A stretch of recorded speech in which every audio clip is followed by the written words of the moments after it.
আমার চ্যানেলে তোমাদের সকলকে স্বাগত। আজ আমরা ক্লাস 3-র রায় মার্টিন প্রশ্নবিচিত্রা থেকে পরিবেশের দ্বিতীয় পর্যায়ক্রমিক মূল্যায়নের 7 নম্বর স্কুল সলভ করব।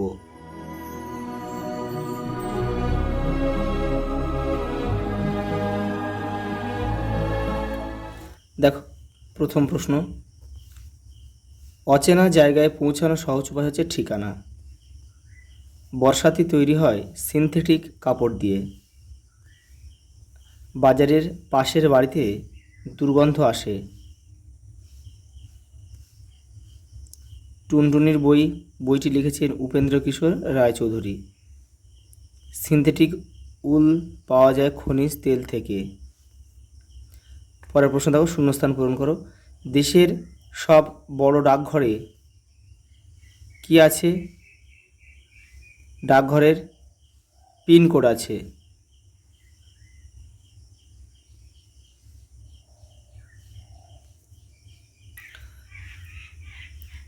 দেশের সবচেয়ে বড় ডাকঘরের পিনকোড নম্বর আছে। এবার দেখো, উপেন্দ্র কিশোর ও বিধুমতী দেবীর দেখো কটি ছেলে মেয়ে?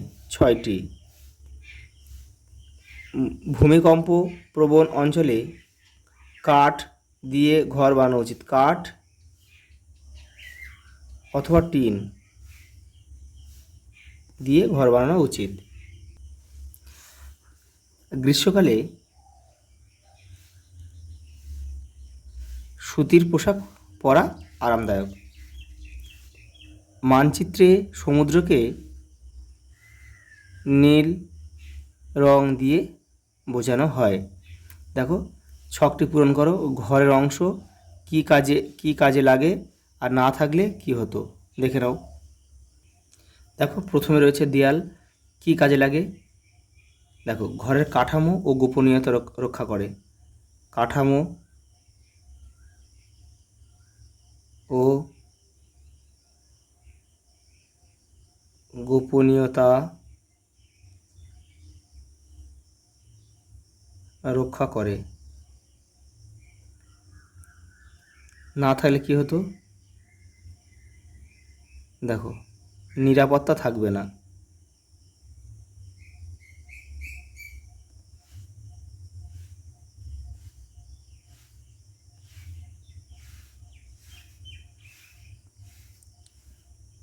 বাড়ি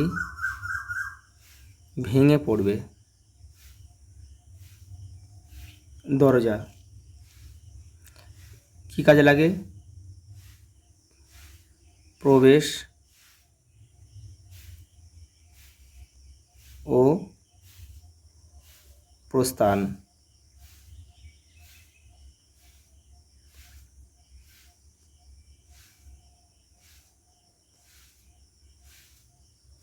দেখো, না থাকলে কি হতো? প্রবেশ ও বাহির বন্ধ হয়ে যেত। পরেরটা দেখো, ছাদ কি কাজে লাগে? দেখো, রোদ, বৃষ্টি, ঝড় থেকে রক্ষা।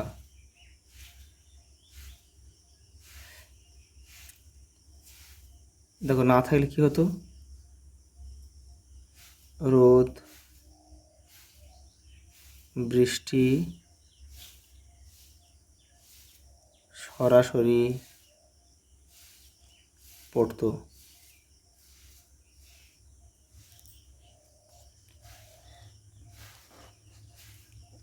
দেখো, একটা ছক দিয়েছে এখানে। অ্যাপ্রন হচ্ছে ডাক্তারদের পোশাককে অ্যাপ্রন বলে। ম্যাপ কথার বাংলা অর্থ হচ্ছে মানচিত্র। চিঠি পিয়ন। আর গাছের ছাল মানুষের প্রথম পোশাক।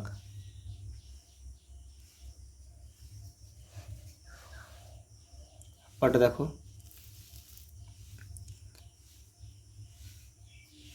একটি লুপ্ত জীবিকার নাম লেখো। বেহারা, যারা আগে পালকি বইতো। শাঁখা ফেরিও লিখতে পারো তোমরা, পশু শিকারও লিখতে পারো। এগুলো সব লুপ্ত হয়ে গেছে এখন। মাথা গোঁজার ঠাঁইকে কী বলে? আশ্রয়। আশ্রয় বা বাসস্থানও বলা যায়।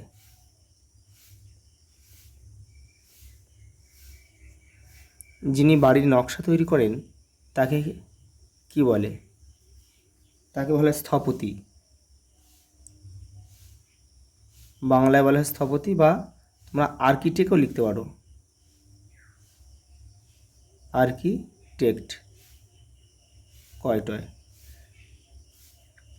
বাড়ি বদলের একটি বিশেষ কারণ লেখো। কর্মসূত্রে, চাকরি বা ব্যবসার ক্ষেত্রে বাড়ি বদল করা হয়। না মানুষ বলতে কি বোঝো?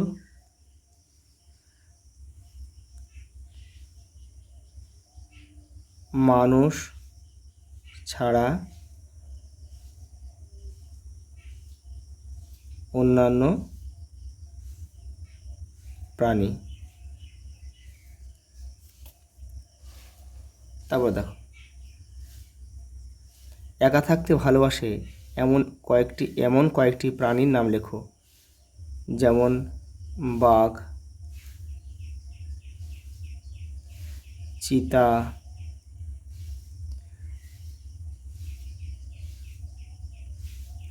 এরা কিন্তু একা থাকতে ভালোবাসে। পরেরটা দেখো, ক্যাশ মিলান কি? কৃত্রিম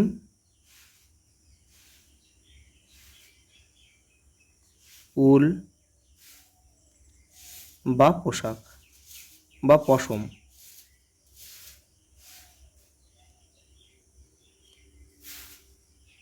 দেখো, নাসরিন সুলতানা তার মেয়ের বোনকে কি ডাকে? এটা মেয়েই হবে।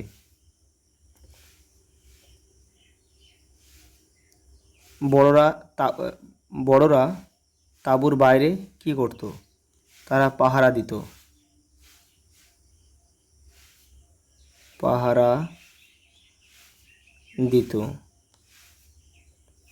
দেখো, প্লাম্বার কাদের বলে?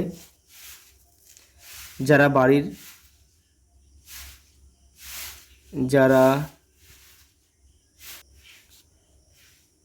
বাড়ির জল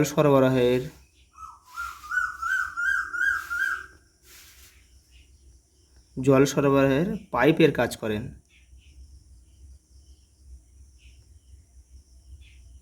পাইপের কাজ করে, তাদেরকে প্লাম্বার বলে। কলকাতার পুলিশের পোশাকের রং কি? সাদা। আজ এই পর্যন্ত, দেখা হবে পরের ভিডিওতে।